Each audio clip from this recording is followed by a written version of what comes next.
లోకాన్ని కలిగించిన మన తండ్రి ఎలాంటి వాడు, ఆ దేవుడు ఎలాంటి వాడు అంటే గనక ఆయన మనం ఎలా ఉండాలని కోరుకుంటున్నాడు. నేను పరిశుద్ధుడని ఉన్నాను గనక మీరు పరిశుద్ధులై అని.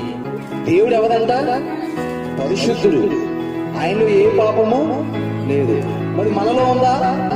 ఉంది. కానీ మనల్ని ఆయన పాపులుగా చూడాలనుకుంటలేదు.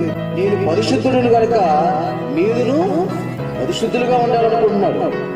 దేవుడు తన ప్రజలైన వారిని పరిశుద్ధులుగా ఉండాలనుకున్నాడు. ఎందుకు ఉండాలనుకున్నదంటే గనక ఈ రోజు తన పిల్లలుగా ఈ లోకానికి వచ్చిన మనమందరము కూడా పాపము చేసిన వారిగా, భ్రష్టులుగా, పాతాళానికి పాత్రులుగా, నిత్య నరకానికి చేరిపోయే వారిగా మన జీవితాలు మార్చుకున్నాం.